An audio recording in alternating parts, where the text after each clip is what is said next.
Thanks, Varsha. The Super Bowl is coming up on February 4th. I'm joined by Spoke Insiders Connor Morgan and Mike Stromme to take a look at what we can expect from the big game. How are you guys doing today? I'm doing well. How are you? I'm doing pretty good. How about Excellent. you?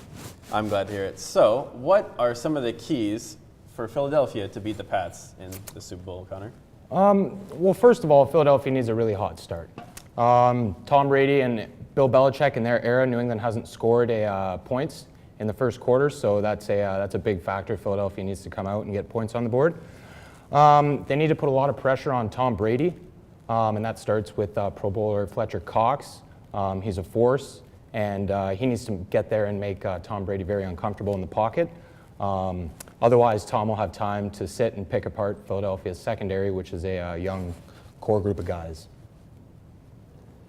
All right, so on the other end of the field, how will New England's offense fare against the dominant Eagles defense for Mike? Well, Connor, I know it's going to be a tough task for this Patriots offense against this very ferocious Eagles defensive line, which ranks #1 in adjusted sack rate in the NFL, and that's a statistic from Pro Football Outsiders that basically accounts of how well the defensive line does without any outside factors, play from the secondary, et cetera, et cetera.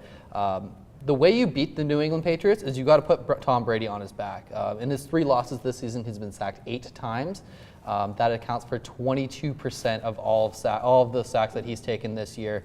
If you look at what Kansas City did in Week 1, they were able to get a lot of pressure. The Carolina Panthers got a lot of pressure. Even the Miami Dolphins in Week 13 put in a lot of pressure. So you really need to put him on his back. The way you mitigate that from a Patriots standpoint is you need to get the ball out quick. You need to get a lot of 3-step drops. You need to throw it out to guys like Danny Amendola.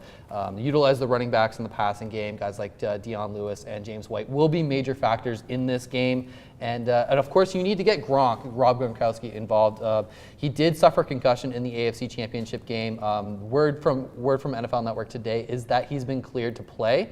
So he's just a huge force out there. He's got a size and a speed advantage over most linebackers and safeties, and you really need to utilize that weapon.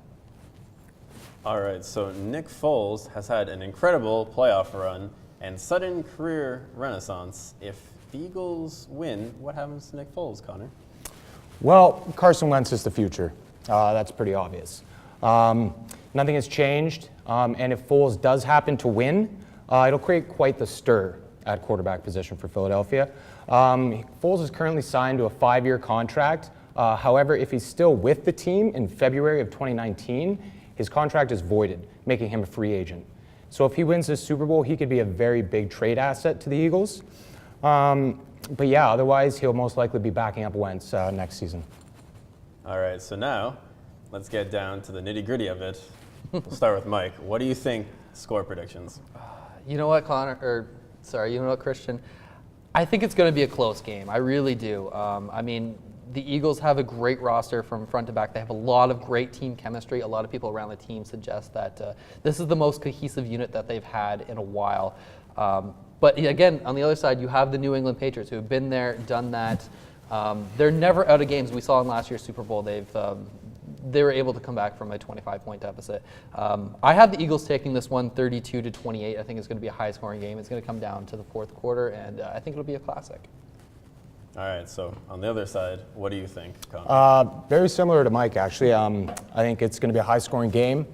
These offenses are very high-powered. So I'm going to go with a final score of 31-27 Philadelphia. So for all yous out there, don't be scared to take the over on the points. We're reading each other's mail, aren't we? Yeah. All right, and now that was our Super Bowl wrap-up. Be sure to catch the big game coming on Sunday. And that's all for now. Now back to the desk with Varsha.